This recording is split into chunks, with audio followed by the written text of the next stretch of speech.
This is Jessica Burbank. You might know her from previous videos on this channel where we talked about A, the fact that she is quite attractive, and B, the fact that everything she says is stupid, ridiculous, and downright insane. Well, this is Amber Duke, and she is having absolutely none of that. The most sensible member of the Hill Rising, of the Hill, whatever they call this show, team has decided to step up to the plate and bat down one of the most insane takes about carjacking that I've ever heard in my entire life, and I'm all here for it. But before we get into that, I want to say thank you to everybody signed up over at actualjusticewarrior.com/join. Give me the money.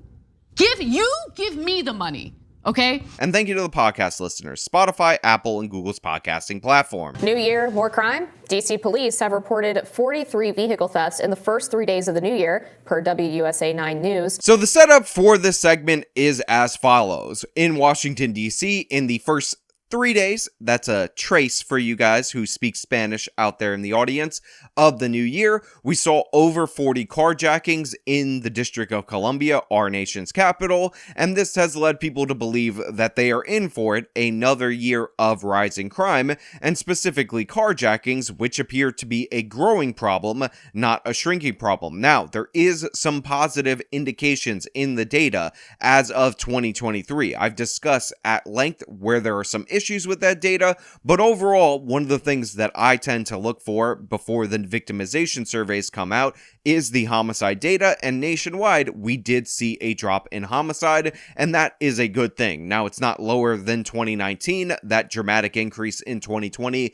has not been unmade yet, but we gotta acknowledge progress where it actually is, and now we gotta talk about where we're not progressing, where things are getting worse, and that is DC in terms of carjacking. Or do we? Because Jessica Burbank thinks that we don't, and thinks that she has a logical explanation for these carjackings, and it's so funny. I can't wait to play that portion of the clip. Squires, who had previously voted for Allen, formed a recall committee last month because she believes Allen's reform bill was, quote, going in the wrong direction.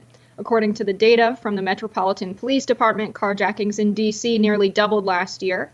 Reporter John Fahey wrote on X, which D.C. council member worked to lessen penalties for carjackers. That's right, Charles Allen. He needs to be recalled ASAP. So right there in the opening, they have Jessica Burbank read off the stats in terms of carjackings, and to be clear, carjackings are different from Grand Theft Auto, and Grand Theft Auto has been up ever since we learned about the glitch in Kias and Hyundais, and you had a bunch of teenagers deciding that they were going to go on joyrides. We've done a bunch of things about the Kia boys and all the dangers that we actually see with them, but carjackings in particular doubling are a huge problem because carjackings are an inherently more violent crime as they involve stealing an occupied vehicle, often at gunpoint. So DC really wasn't the only city that experienced an increase in carjackings.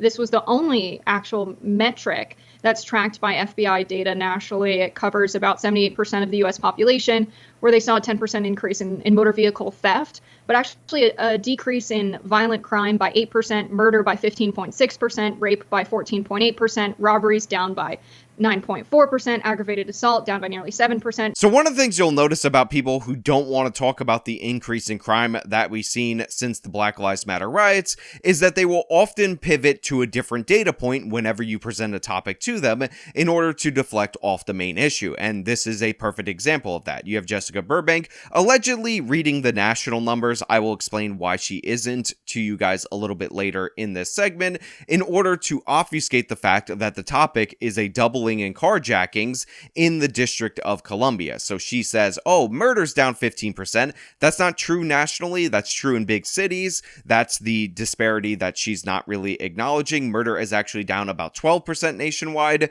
It is a difference, but notice how she always goes for the higher number, and she rattles off a bunch of other stats to say, oh, this is the only thing that is up in particular, even though motor vehicle theft is not the same as carjacking. Motor vehicle theft, like I said, includes the Kia glitch and all that. That's up 10%, but again, in DC, carjackings specifically have doubled, and that is the topic at hand. Property crime down by 6.3%, burglary down by 11.7%, larceny theft also 8.5%. So every other metric, we saw crime go down by sometimes in figures as high as 15%. So that's really good to see. So I think about like what contributes if property crime is also down and burglary is also down. Now, that being said, letting her rattle off the statistics is amazing. It is eloquent and beautiful because this is going to cause Jessica Burbank's alleged brain to do some alleged thinking on why specifically carjackings are going to be up. That's going to make her calculate, run numbers and scenarios in her head,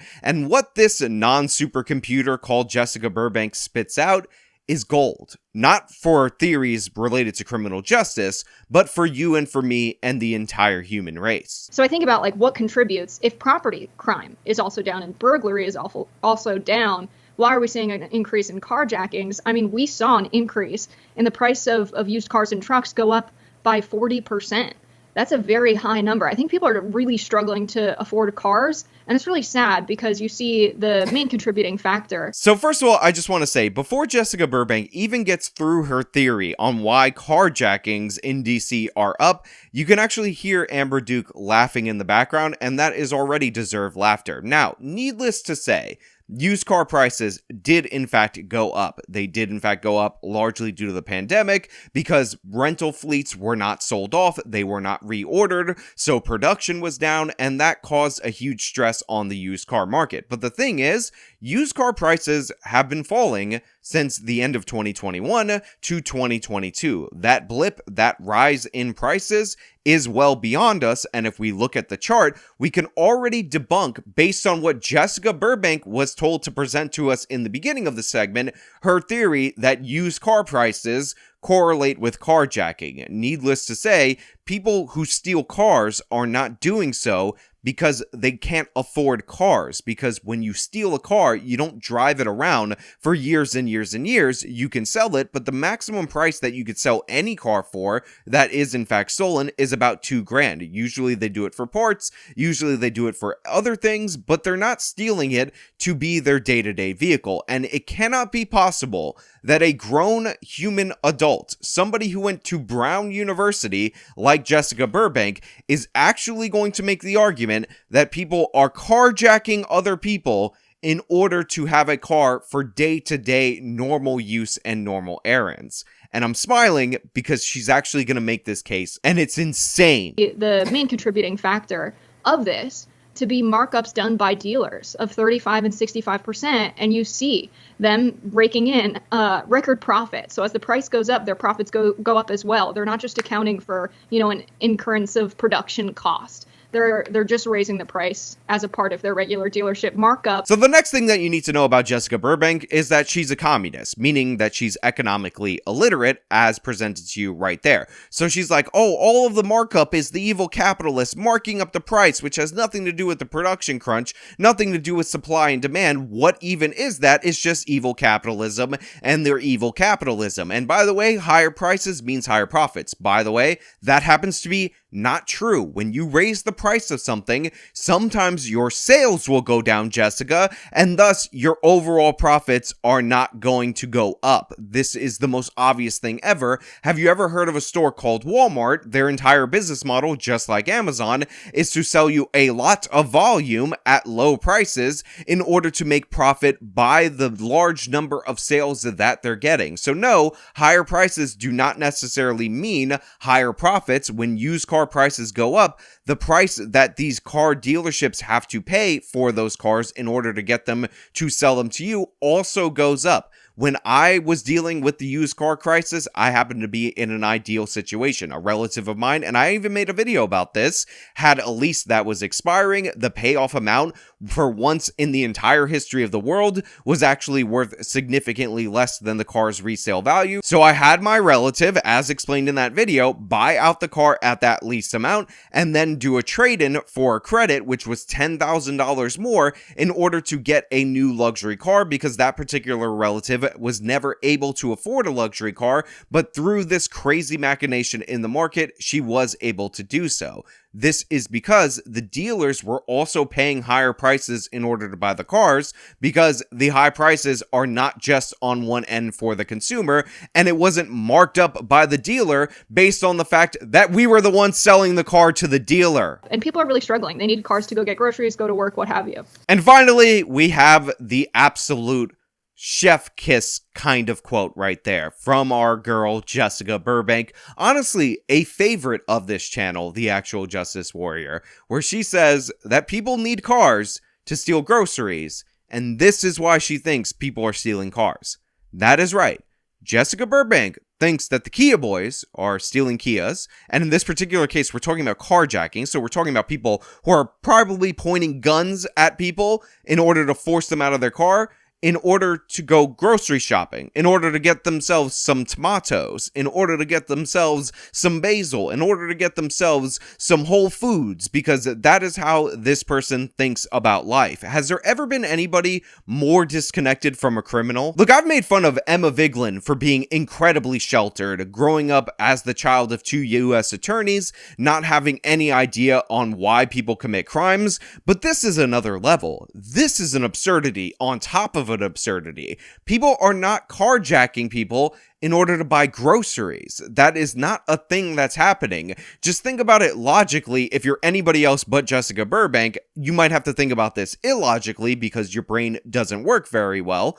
But would you point a gun at somebody, force them out of their vehicle, be ready to potentially kill that person because you needed something to take you to the grocery store?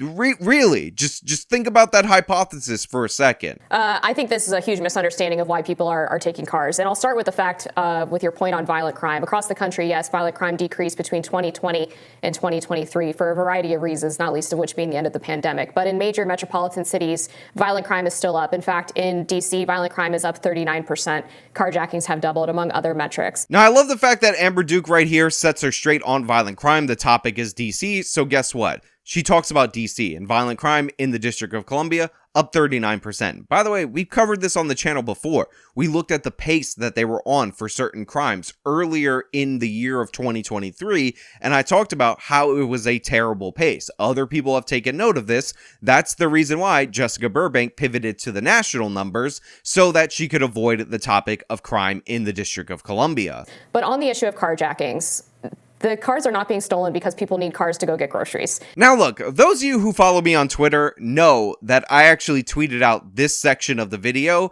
where Amber Duke says to another adult, allegedly sentient human being that people are not stealing cars to get groceries. And I just wanted you to imagine what it must be like to say that to somebody who gets paid for their political commentary. Jessica Burbank gets paid for her political opinions, and another adult, an actual adult, had to look her in the face. I know it's on camera. Relax. I know they're doing remote. Don't worry about it. And tell her to her face that people don't steal cars. They don't commit carjackings in order to shop for groceries.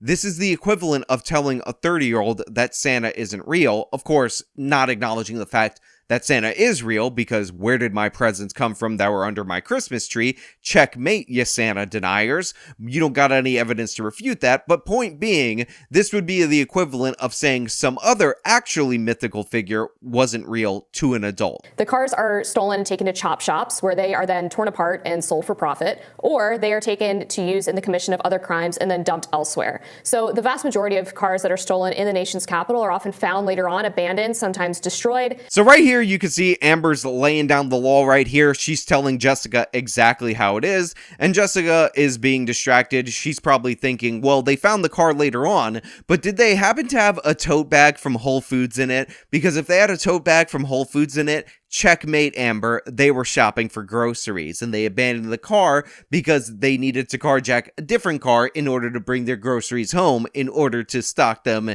in their apartments, just like I do. And sometimes, I'm not gonna lie, I live with the poors. I live amongst the refuse. Don't think that I'm out of touch. Sometimes I go to Trader Joe's or an unnamed organic farmer's market, but I'm telling you, these people they just need to get to Whole Foods, and cars are so expensive. Not to mention the fact that a lot of the individuals responsible for these carjackings are, one, repeat offenders. Actually, 80 to 90% of carjackings in DC are committed by the same group of 10 to 20 people.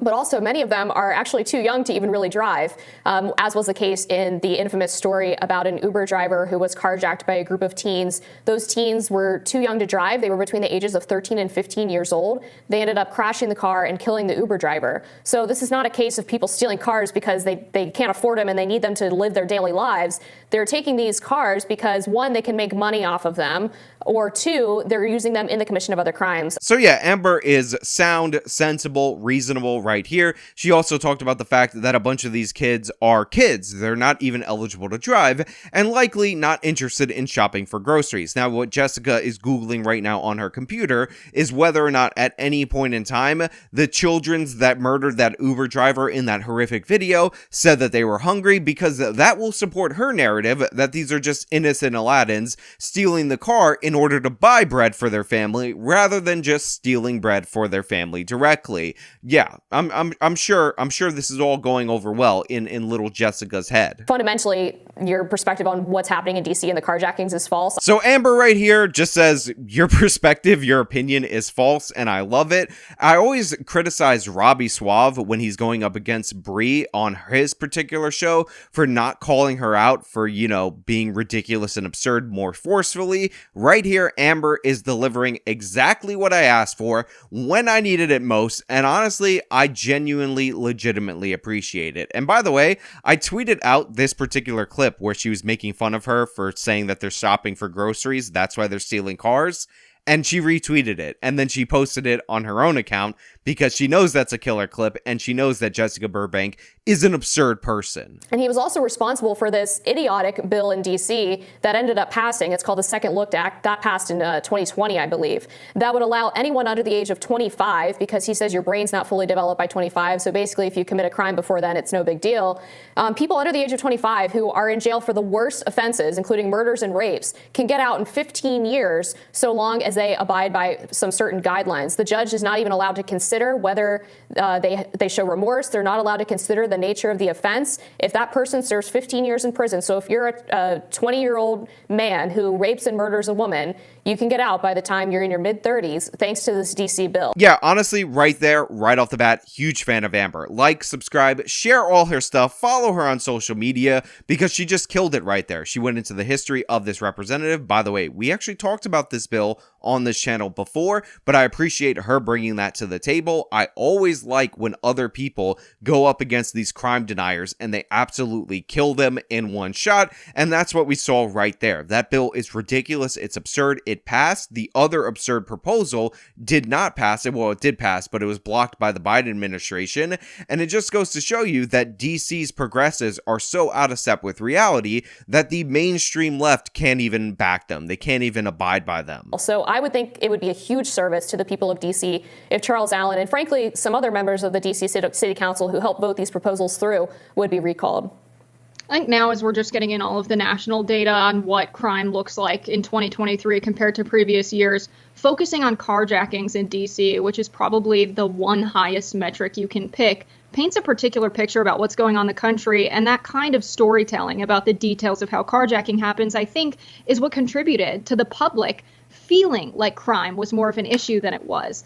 Concerns about crime are the highest they've been in a decade, despite nationally crime being down 8.2%. So early on, I said that Jessica Burbank's attempt to not talk about crime would be to pivot to other numbers, in this case the national numbers, to avoid the topic at hand. And without hesitation, she immediately goes back to step one after Amber addresses all of her points and destroys them thoroughly. This is what they do. This is what they always do. To them, the number one crime in America isn't any particular crime in America, it's acknowledging a problem with a left-wing progressive agenda. She doesn't want to refute it, so instead of trying to make the case against it, she just says other stuff and tries to pivot to these sinister puppet masters that are making you talk about the topic, which is the topic of the segment. In DC, violent crime is up 39% over last year. Murder so it's not just carjackings. Is down 12.7%. There are two exceptions in the data. This includes Los Angeles, Chicago, New York City, Detroit, Baltimore, St. Louis, Milwaukee, New Orleans. Right, but you're talking about murder, but you're saying that people shouldn't focus on just one metric in terms of carjackings, but now you're saying just murder. Violent crime is up 39% in DC. That's a fact. DC is one city in the United States. And that's the one we're biggest talking about. cities- Charles Allen is on the DC City Council. So again, she keeps trying to pivot to national, and then she's like, look, DC's just one city, and Amber tells her the most obvious thing in the world, which is that's the city we're talking about. We're talking about Charles Allen. We're talking about carjackings in DC. So looking at the DC numbers would seem to be more relevant to the story that we're trying to tell. Right. And I think it's dishonest when we're getting all of the data in about crime from the year to just focus on DC and talk about carjackings. Well, people who live in DC care about DC. That makes sense, right? Their elected officials are pushing through proposals that make it easier for criminals to get off the hook, particularly the most violent criminals in the case of Charles Allen, who has the Second Look Act that he helped pass in 2020. That matters to people who live there. You saying that crime is down in some other city in the United States of America that doesn't have the insane policies of DC is great. Maybe DC should get rid of the people who are preventing good policy from being implemented and pushing bad policy. Of course it matters to people in DC, but I think a lot of our viewers are not in DC and they care that violent crime is actually halved since 1990. It's a steady trend. It's not just year over year. And year to date, compared to last year, it's down 12.7%. Violent crime overall nationally. So a lot of people will say in response to this video in the comments that I'm going after low-hanging fruit, that this woman is obviously brain damaged. But the thing is, these are all the same tactics that you'll get from the supposed intellectuals of the left all the way down to the bottom of the barrel types like Jessica Burbank. Pivot to the national numbers, say that it's a distraction, say sinister motive on behalf of you for talking about a specific topic, anything and everything in order to avoid discussing the increase in violent crime in the city of DC, or talking about the increase in carjackings, which is the specific topic of this video. Jessica Burbank just happens to be really bad at it, so it's a perfect example of how we can identify these poor tactics in order to recognize them in other people who are better at cloaking them. Of course it matters to people in DC, but I think a lot of our viewers are not in DC and they care that violent crime is actually halved since 1990. You know, sometimes I wonder why I even make new videos on this channel responding to left-wing arguments about crime. Every single time, and I've been calling this out for years, you push a lefty on the crime issue, they will always, without fail, say, well, you know what? Crime isn't as bad as the 1990s. The 1990s, the worst period in American history, is actually worse than this period, which is not the worst period in American history. Nobody's making the case that crime is worse than the 1990s. Now, in a few specific cities, homicide actually has gone up higher than the 1990s, but thankfully that is few and far between in our nation, and hopefully we never return to the horrors of the 1990s. However, crime is up since the Black Lives Matter riots. It did break an unbroken nearly 30-year trend in this nation, and the decrease after that dramatic increase has not offset the increase that we saw post the Black Lives Matter riots. It does depend on what you compare it to, though, because as you said, in the 1990s, crime was incredibly high, violent crime in particular. That is 100% true. And crime has decreased steadily since the 90s. However, if you look at 2019 and 2020, that was when violent crime started to spike. And so, yes, the numbers are down year over year, but they're still far higher than they were prior to the pandemic. That's why people still feel that there's a problem with crime, there's a problem with public safety. Listen, Amber, I just want to say, I'm engaged. I'm getting married this year. You might even be married. So stop trying to steal my heart by using my exact same argument and shredding Jessica Burbank with that exact point. She just said what I've been saying for a long time, and she's dead on accurate. And Jessica has no response to this because guess what? Nobody on the left has a response to this. Once you explain to them very concisely what you're concerned about, which is the post-Black Lives Matter riots spike in crime, and the fact that we have not gone down to those points pre-Black Lives Matter riots, and we are talking about a new baseline, there is no response. Jessica will likely pivot to the national numbers. She'll likely say, well, here's what you don't understand, Amber. People are raping because the price of sex is so high right now that they need to rape in order to get to the grocery store, just like they need to steal cars in order to drive to the grocery store, just like they need to loot the grocery store in order to get to the grocery store, because everything is about people needing to get to the grocery store, because I don't know if you know this, Jessica Burbank is a genius that went to Brown University, and this is the best criminal justice related theories that she can come up with, having never actually interacted with a criminal. But that's the thing. these lefties don't have to know what they're talking about. They just regurgitate the same points over and over again,